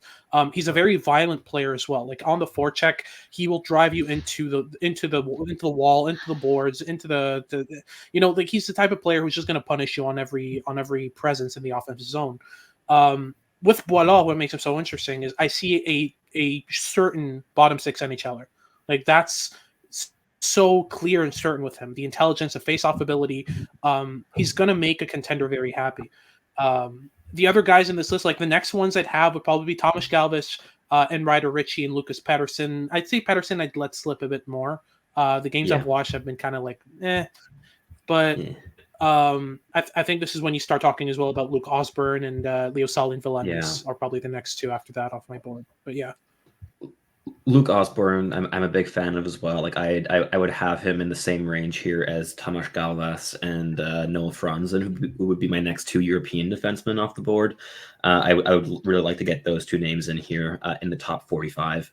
But then with Osborne as well, I think like top 45 is the range that I'd be most comfortable with. The level of intelligence that he has from the blue line is probably the highest of any player left on the board for us here. And he has just steadily improved as the season's gone on, and his role has just continuously gotten bigger and bigger and bigger with that Youngstown Phantoms team. And I mean, he's been playing with Andrew Strothman recently as well in the first pairing, so clearly getting the trust of his coaches in Youngstown too. But I probably put Galvash slightly ahead. I know Annie's also a really big proponent of his game. So Annie, what's your quick rundown of Galvash? Yeah, I see him as a like hit or miss player. He's so fun. He's so, especially in the offensive zone, he's such a good skater, and the way he likes to jump into the offense, it's really he's really active, and the way he creates offense, he's really creative. He can pass the puck well, and also he likes to take a shot himself. So I'm really big fan. But if he doesn't hit that puck moving defenseman upside, then he probably won't make the NHL because he's got quite small frame. Yeah, it's definitely a low floor type of player. I'd give him a slight edge maybe over Noel Franzen, just because of that gap in mobility between the two. As good of a skater as Franzen is, he does not quite compare to Galvash. So we'll plug in Tomáš Galvaš here at 43rd overall, followed by Luke Osborne at 44th, who I know David is also a big fan of. Ryder Ritchie, we can plug in here at 45, and I will put in Franzen here at 46. But we still have a lot of other defensemen here in the European range. Specifically, I know four guys have a lot of fans here in the meeting. Leo Saline Valenius, who I think I am a little bit more skeptical on in terms of the projectability to the NHL style, but also Daniil Ustinkov, Leon Mugli, and Veti Väisänen. So I'm the lowest on Väisänen of those four players, but I'd be quite open to the Swiss boys here as well as Leo Saline Valenius. But Seth and Annie, what are your takeaways here from those European defensemen? I was higher on Väisänen earlier on the season, but recently I got a couple of viewings where his puck handling was a bit meh, and I know he doesn't profile as a puck moving defenseman, but made me a bit more cautious with him. From Väisänen, Mugli, and Ustinkov, I'm highest on Mugli. I like his IQ and how good. Well, he played excellent in the NL this season, and that's my take. And Ustinkov, he's got interesting tools. I have him ahead of Väisänen at this moment. For me, I'm happy to hear I'm not the only person who has Mugli as the top of that group. I don't even think it's close. I'll get him as high as I can. I have Väisänen as the fourth, but I do like what he brings a lot. He's a fun guy to watch. I think he has projectable third pair goals, even if he doesn't get the puck moving going. I think he's someone that teams will like. I don't have a big problem with that. I like all four of these guys a lot. I have Mugli at the top. I could talk about him for hours. I'll keep it short, though. I think he's just someone who you can almost guarantee is getting in the NHL, just because of how smart he is. He's already playing on one of the most successful Swiss teams. They've won back-to-back championships. They went pretty far this year. He's in a really strong system, so you can feel confident in his coaching and his development team that he will be treated pretty well there. And I think when you have a smart player, you can. I'm a fan of betting on the tools coming. I think his playmaking gets pretty underrated. He has a ton of results, and while he plays very passive, he doesn't take a lot of risk, but he does create a lot in the offensive zone. He doesn't do anything stupid to take himself out of position. He's someone that you can throw out there and make sure you're not going to get scored on the other end. And he's played some significant penalty kill time for them as a pretty small defender. And he has the intelligence to make himself big and play low to make sure he doesn't get pushed around at all. With Danila Stinkov, a lot of people mention him as a very toolsy young defenseman, but they're not at all different in age. They're both young. I'm not a huge fan of Ustinkov's decision making, his game reading, but he does have very projectable physicality in this game. You can't move him. He's very strong in puck battles. He can rush very well for his size. And he hasn't been able to get too much of a read because of how strong the two line systems are at both levels in Switzerland. So next year will be a good test for him to see where he plays and how much he can play, because even in the SL, he wasn't able to get it much. So I would have Mugli, Ustinkov, Wellenius, and then Vasanen as the fourth option there. I would also posit to slot Pedersen right in the middle. I'd actually wait even more for Vasanen. Yeah, I just think that I think we can go Mugli, Ustinkov, Pedersen. I definitely don't want Pedersen dropping out of the top 50. I'm okay with that. I have Pedersen right above Gallus in the 40 to 55 range. I have no problem slotting him in between. That works for me too. There's a high motor there. There's definitely some untapped offensive potential with him as well. There's a pretty high degree of creativity, and it doesn't work all the time at all. But when he's in motion, he's certainly quite a dangerous offensive force. It's more when he's at lower paces where I think that things start falling apart a little bit more with him, which is an area of concern. But here in the 50 range is certainly totally fine by me. But I think like one name I would want to get in the next couple picks would be Cole Hudson, like outside the top 50 here. I think that in terms of upside and offensive creativity and also progression over the course of the season, he'd be a player I would struggle to drop much further than this. I would take Matvei Gridin before I take Cole Hudson. I think that Matvei Gridin has a lot of translatability issues in this game currently. He's very perimeter driven and very averse to physicality, I guess, but he still has the NHL frame, and he's still one of the most dynamic offensive options that we have left on the board. EJ Emery, man, the thing with Emery is like, I'm still waiting for him to show offense, any offense, and he's not, and that's obviously a concern. But I don't even think he's the best rush defender in this draft. And I just think there's so many players available in this year's draft that just do his job better. And if all I wanted was a simple rush defender, I could find that on like much later in the draft. Like I think Spencer Gill, even though he's much more dynamic, he does more. So I mean, I need to see more out of Emery. Like I was with you for most of the year, but I've hit a breaking point where like if you're not going to show me anything, I can't rate you this high. I just can't.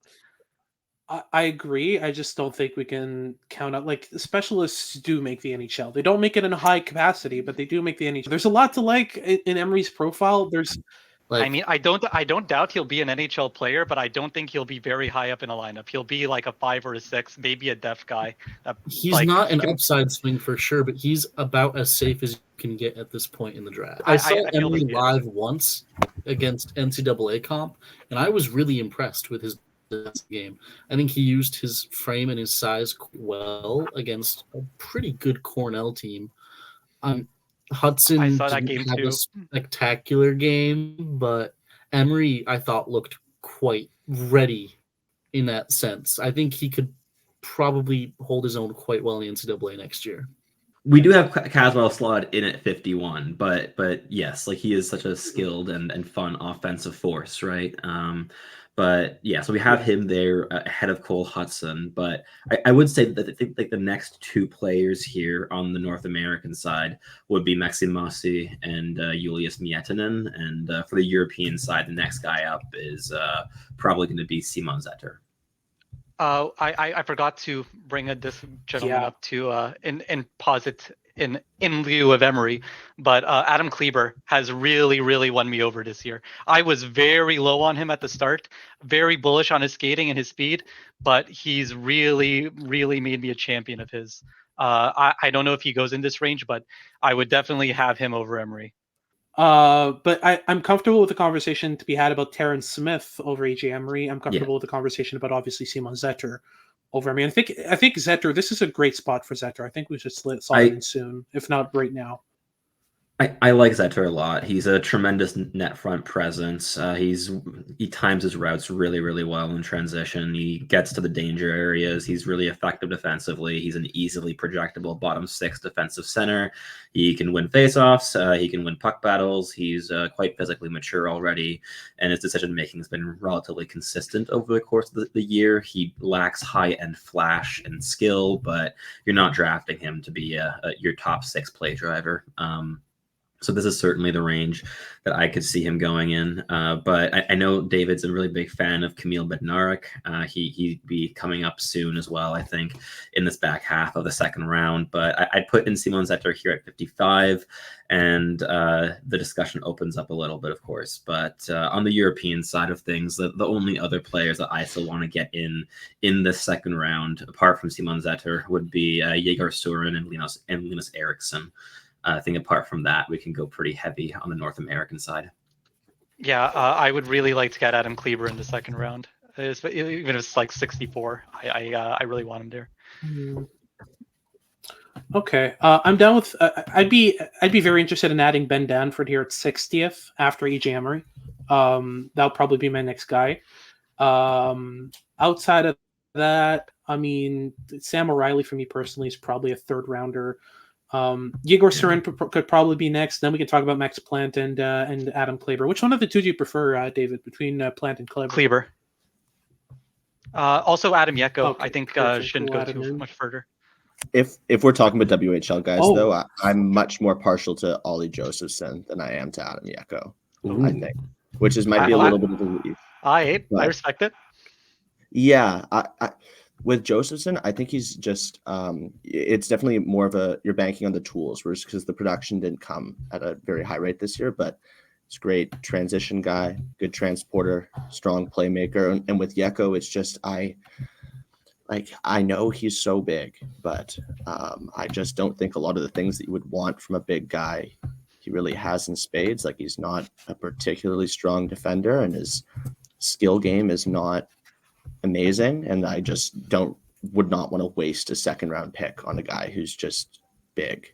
I might be a bit of a disservice to his game, but I think that there's more projectable options than a guy that you're kind of just plugging in on a fourth line, high end of his range, maybe a third liner. I don't really see much outside of that for me personally. All right, perfect. So we'll put in Josephson there at 62. Trying to make sure we're not missing any names here. Oh, Gridden, Yeko, Ryerson, Leanders. Dean Letourneau. We have to talk about Dean Letourneau. Oh yes, I can live with Letourneau. Yeah, but Dean Letourneau needs to go in Yeah, soon. I would still take I Gridden can't. over him. I've really liked what I've watched recently. I see where you're coming from. Range. I've got him. Yeah, I can see where you're coming from. I think a second round pick can be justified with Letourneau. I think he's probably more realistically an early third, but I think there's going to be a team that takes the swing on Letourneau. And I can see why. He's definitely going to go higher. He's a fun player. He's interesting. I don't know if you want me to start talking about him now, but I watched a game of him recently in his home division in the PHC, and definitely made me a little bit more of a believer in him. But I can hold off on that. I was just going to say, the way we have it playing out right now is you have Hudson 52, Mosse 53, Miettinen 54. Then we got Simon Zetter, Marek Van Acker, who we didn't really talk about, but I needed to slot in soon. Like, he's a really good player. Yeah, him and Danford were absurd. For sure. And then we have, after Van Acker at 56, we have Terrence Smith, Kamil Bednarik 58, EJ Emery 59, Ben Danford 60, Yegor Surin 61, Ollie Josephson 62, Dean Letourneau 63, Adam Yeko 64 to end out the second round. Anyone uncomfortable with some of these rankings and would really like to bang the table for a guy in the second ahead of these guys, or are we good? The one question I would have is, do we want a goaltender in our top 64? Well, I don't think I'm fine with Colin not was, having like, one personally. super strong on anyone. I think Nabokov or I Nabokov, think- however you say it. He's if I were gonna put one in the second round, he'd probably be my bid, but I'm not a goalie scout. I don't want to speak on Colin's behalf. Since Yeah. Luke is lower on Yeko, I would be cool with letting Kleber have 64, just to make me happy, Yeah. I guess. I also like Kleber too, and I think like he's also huge and like right-handed, and he moves better than I think a lot of give him credit for. And I know he's not my region, but I did sneak a game in of him, and I really did like it. But obviously, take my thoughts with a grain of salt on Oh that. no, you're absolutely right. I have seen him, like, as big as he is, he has really, really good hands in tight spaces, and like he can make the same moves that guys that are like Cole Hudson size can do. It's honestly something to behold. But yeah, just big, smart. The only thing that's holding him back is speed. If he can just like develop playing the game faster and managing his feet faster, he's going to be a great shutdown top 4 guy. Did we talk on Letourneau enough? For sure. I think Gridden still being off the board is an issue. We put Letourneau in at 63. I think Gridden, I'm fine with him at 66. I think that's the lower end of your range, David, and the higher end of mine. So I think we're good in that aspect. Viti Väisänen, I think Annie Degree needs to go soon, right? Yeah, even though I've cooled on him a bit, but I think it's and this is the spot I would have him at latest. So yeah. I think that we can also think about Carter George coming up soon. That would fit into Colin's range of the late second, early third. Listen, he's not here, and I don't want to have this conversation without him. But Ryan Schindler, I'm sold on him, and we'll do Carter George before Leanders. Let's just stick with what Colin wants. I'm not happy about it, but it's fine. It's okay. Do Max back Plant to needs to back go then, soon, so. right, David? I beg your Max pardon? Plant needs to go soon, right? I can live with pushing him down. I've cooled on him quite a bit as the season's gone on. I think currently I have guys like Brody Zemer ahead of him, and somebody who really impressed me recently in Javon Moore. But Javon Moore is a very, very strong upside swing. If we can definitely wait on him. I would was be gonna starting ask, to bang the table Sebastian. for Linus Eriksson. Yes, Linus Eriksson is I was definitely gonna somebody say, I would. Eriksson I or would- Poach? I'd even say, Eriksson for sure, Eriksson. and I'd even say like Eriksson like a couple of slots earlier than 70 here. Like I've been a really big fan of his intelligence, really projectable, like bottom 6 centerman. I've really liked how his game's developed over the course of the season, and I know Seth is also quite a big proponent of the way he plays the game, right? Yeah, Well, I'm a huge fan last of pick of the Eriksson. second. Yeah, I have him in the 60 to 70 range. So It's fine. I think like having Kleber in the top 64 was important to David, but like 65 would be ideal. All right, so we've got Linus Eriksson there. Might at be sure 65. this is lower than where Graham has him. I do want to talk. It No, is. it's right in his range. It's the last spot in his range. Yeah, I'm a huge like, fan of Shraven too. Yeah. Okay. Mm.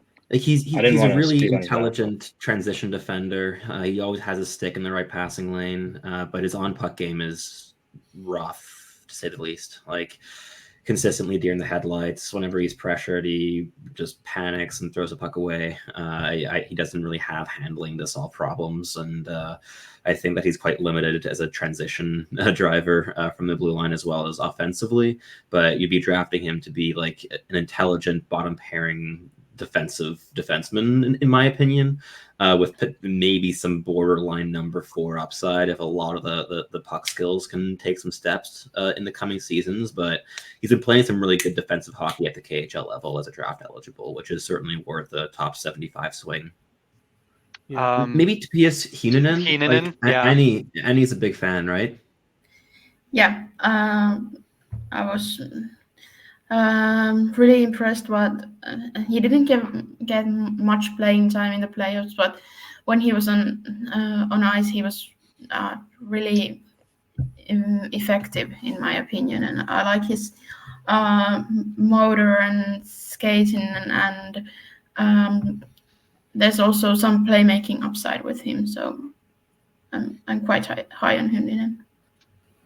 Yeah, like the motor is certainly a big strength. I think this is Sam O'Reilly's latter end. Yeah, O'Reilly makes sense. I was just going to say, I think this is Sam Riley's lower end. I really like the defensive game. He's listed as a winger. He's been playing a lot at center for London, second, third C most of the time.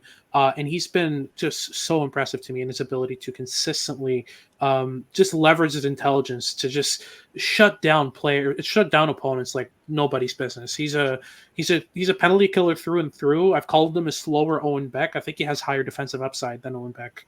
But much lower offensive upside, of course. But like the defense is so good with Sam O'Reilly. So I'm banging the table for him here at 73. Yeah. I'm okay with that too. I've got right in this range, and I think once you look at Easton Cowan and Denver Barkey eventually moving on after next season, I think you'll see more of his offensive game too. So. I guess I want to get to the last word on Heenan in here because I watched him yesterday and I thought he was very interesting. I think he's going to project much better to North American ice considering the speed that he plays at and the intensity he plays at. Then like he gets really abused by how conservative and free flowing the Liga is. Yes. Yeah, for sure. Like he's very projectable. I like his game a lot too. I'd say that if the next European that I'd be looking to get off the board would be Ondrej Koch, but I know Annie also quite likes Daniel Nieminen and Atus Koivu around this range. But apart from like Sam O'Reilly, who we now have in there at 73rd overall, does somebody have a player that they'd be banging the table for? Because we're getting into the range of guys where there's like a range of 20 players that we're going to finish off at the ranking here. And they're, I think, for the most part, going to be relatively interchangeable for many of us. But we want to get the players that have some really strong proponents here in the draft meeting. So this is your guys' time to shine if you have a player that you just really want to get up in here in the top 80. I could posit Brody Ziemer. Sorry. Yeah. I was going to say there's 4 NTDP boys that we haven't talked about yet who have slipped further than I wanted them to. So it's Ziemer, McMorrow, my God, I'm losing track here. Will Skahan and Max Plante are the 4 that I want to talk about soon. I'm trying to get all 4 of them into the top 80, but Skahan, I'm a bit like I can wait. Like that's fine. We can put him in as one of the last picks of the 3rd. I haven't been. He's not a player you can really get enthusiastic about. Like he can pass the puck around pretty well for a big guy. He's a good rush defender, really physical, but he's not the smartest. And yeah, I don't usually like that type of player, but I know for a fact that like Philly's going to pick him up in the early second, and you know it's that kind of thing. So yeah. I also think that he's very undisciplined. A bit of a headhunter too. I have seen quite a few hits of his that I think are a bit borderline, especially considering like some of them were like nothing games. It wasn't even competitive. I also thought that there was a U.S. game versus Sweden at the Five Nations very recently, and Skahan looked genuinely terrible in that game. He was responsible for the penalty that got Sweden the game-winning goal. He got destroyed on the Swedish first goal by having a puck go literally right between his legs. I have a lot of pause for him, but I mean, if he can make the NHL as like one of those like guys that are on your team that you just really don't like a Ben Sherratt or an Eric Goodbranson. But yeah, I mean, he has a path. I can't deny that. All right. Well, we'll plug in Ondrej Koch at 74. He's a really projectable defensive winger, really solid skater as well on top of that. And yeah, quite projectable. He hasn't played in quite a few months at this stage either. So he's dropping down our rankings a little bit. And I was the one that was kind of quite bullish on him in the last meeting and got him up in like our top 55. And I've gone back and watched some more tape. And much as I like the defensive intelligence and the flashes of playmaking, I think that the 70 range is a little bit more applicable. But we'll also slot in Max Plant here at 75, and Brody Zemer at 76, and Brendan McMorrow at 77. We'll get those NTDP boys in there. Or is there a different order that you guys want for those? I would place players? Herman Traff somewhere in the middle here. Herman Traff is certainly probably the next European that I'd start looking at here as well. He has a decent power game. He's also defensively quite solid. I think that we're talking bottom 6 projection with this player more than anything else, but he's certainly well in this range. If we're talking about the Europeans, now that I've gotten Koch in, and we're talking Herman Traff, apart from that, the 2 next ones apart from those that I like a lot are one that Annie actually talked to me a little bit about that I went and checked out is Heikki Ruohonen. I like him a lot. He's a very projectable center, 6'1", 196 pounds, very intelligent, pretty diverse playmaking toolkit, good integration of hook passes in his playmaking game, very effective, physically strong, and he's very young for the draft class on top of all of that. So he'd be a player that I quite like in this range as well. I like him a little bit more than Herman Traff so far this season, but they're a bit of a coin toss. And the other one is a hulking Russian winger called Fyodor Avramov, who is really skilled, really raw, very much just like a raw tool player that you take a big swing on. So I'd be happy as long as we get him in the top 94. He can be the 94th name on the board. I'm not going to complain about that, but he's a guy I've liked in my viewing so far this season. Yeah, Heikki Ruohonen is. Annie, can you please show me how to pronounce his name?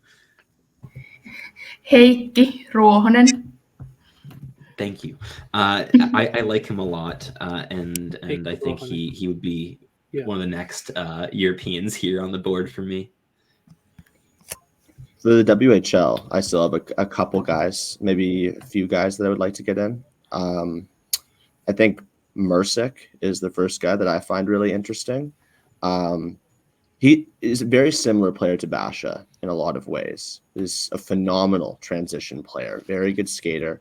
But he's got a hell of a shot. He's a half decent playmaker, but a lot of his value really comes from his shooting and his ability to skate and his ability to create entries and receive entries. And then the other guy, a guy that I know David Sod really likes a lot, is Luke Misselbacher.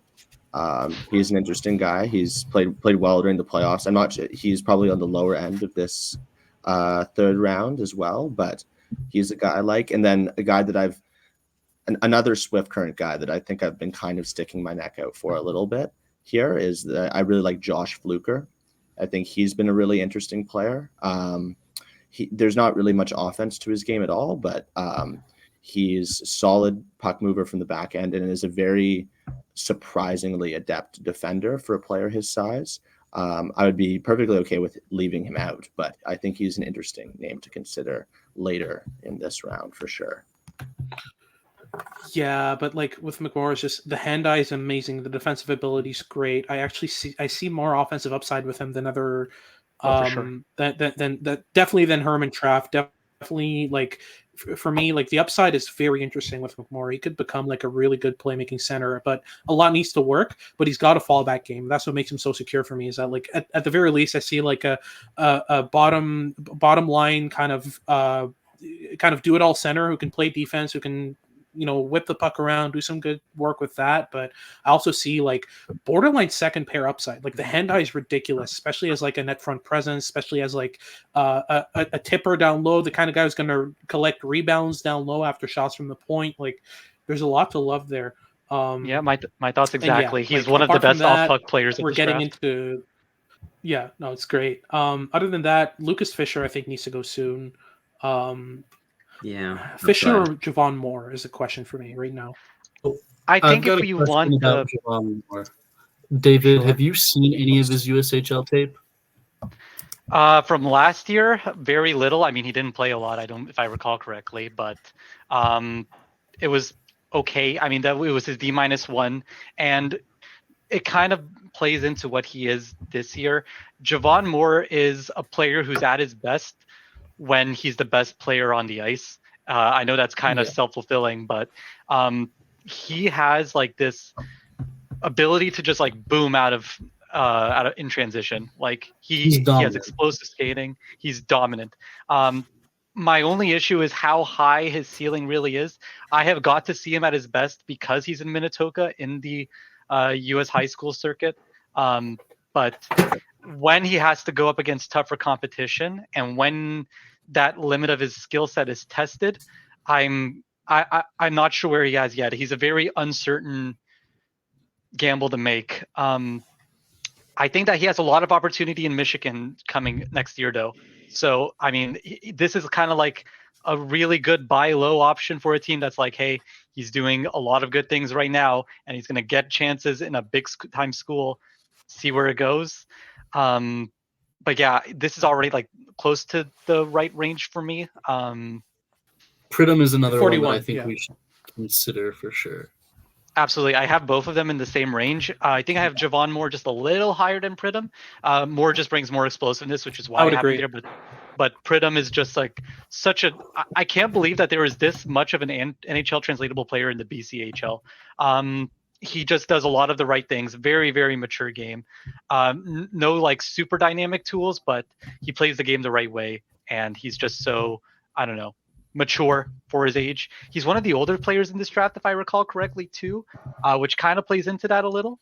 But yeah, I mean, when it comes to just like a really reliable third line winger, I don't think you can go very wrong with Pridham. Jordan, Lucas Fisher, what do we do with him? Yeah, it's definitely like a tools and upside pick. I don't think he's put it together, but like he moves well. He's big. He shows flashes for sure. Actually, flash in both ends. I don't think he's the most consistent player, but I think he's got to go in this range for sure. Like I have him in right in the third round. So, and this is exactly where we are right now in the mid 80s. So Perfect. We'll slot him in then at 86.